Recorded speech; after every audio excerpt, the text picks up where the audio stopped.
Okay, thank you. Ayan o, subukan mo na. Gusto nyo ba ng kakaibang luto sa beef? I-try nyo tong beef salpikaw. Napakadali lang lutuin ito guys. At ang matindi pa rito, talagang napakasarap.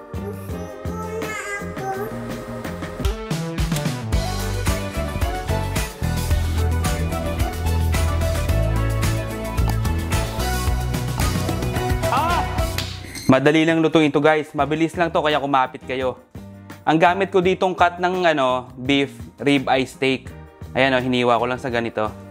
Pero kung anong gusto nyong cut, pwede naman. Kayo naman ang kakain. Ay ibababad lang natin to sa soy sauce, liquid seasoning, konting brown sugar, oyster sauce,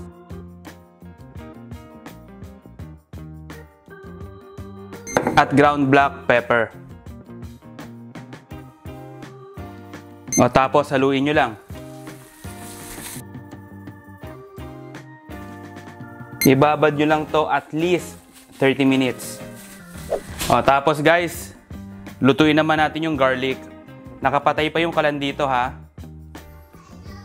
Tapos lagyan nyo lang ng mantika. Yan. Lagyan nyo lang sa low to medium heat. Para yung garlic hindi masunog, maluto siya ng ayos. Tapos kapag nag-start na uminit yung kawali, haluin nyo na.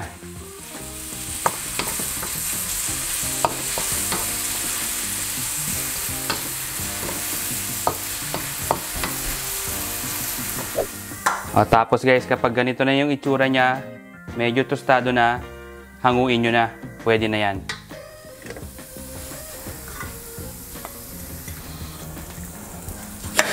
Gamit ang same kawali, lutuin natin yung steak dito guys. Medium to high heat yung setting ng kalan ha. Okay, tapos ilagay nyo na yung beef. Yan.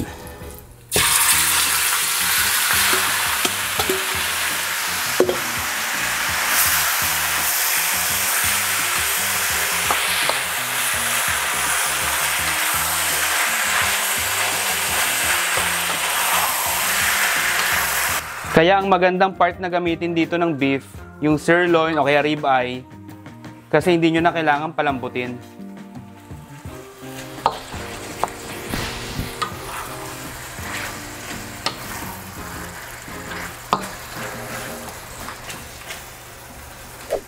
Nakita nyo, nagtutubig na siya. Ayan o. Luto na to, pwede na to. Lagyan na natin yung salted butter.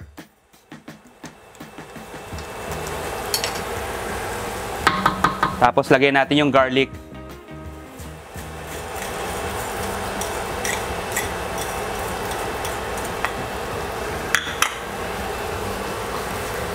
Nasaluin nyo lang.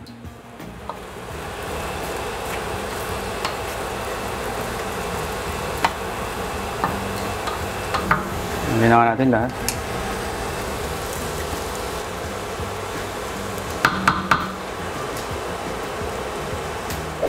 Okay guys, eto. Pwede na to. Ayan.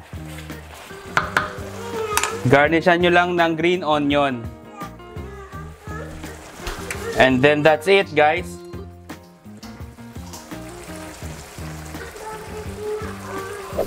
Oh, di ba napakadali lang, simpleng-simple lang lutuin, di ba? Eh ano pa? Tirahin na natin 'to.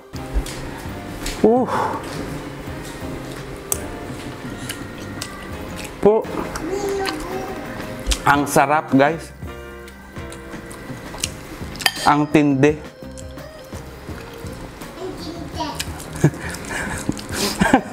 Grabe to.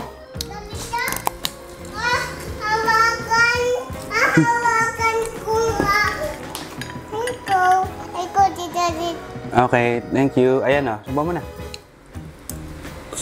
Thank you. Alam niyo guys, perfect na perfect to kung busy kayo sa buhay. Kung marami kayong trabaho. Di ba, ang dali lang gawin. Ibababad nyo lang. Saglit na saglit lang eh. Tapos yung pagluto nito, mabilisan lang, di ba? Gawin nyo na to guys. Ang dali. Ang may sasuggest ko sa inyo, bumili na kayo ng fried garlic. Ito oh. Yan. Bilhin nyo na yung ganito. Bawas step. Para mas mapadali ang buhay nyo. Guys, kung nagustuhan nyo tong video na to, i-like nyo na. Siyempre mag-subscribe na din kayo. Tapos i-comment nyo yung mga pagkain na gusto nyong tsambahan natin. Masya. Basta lagi nyong tatandaan na ang luto, mas sumasarap yan kapag patsamba-tsamba lang. O paano? Kita-kita tayo next week ha? Lutuin nyo na ha?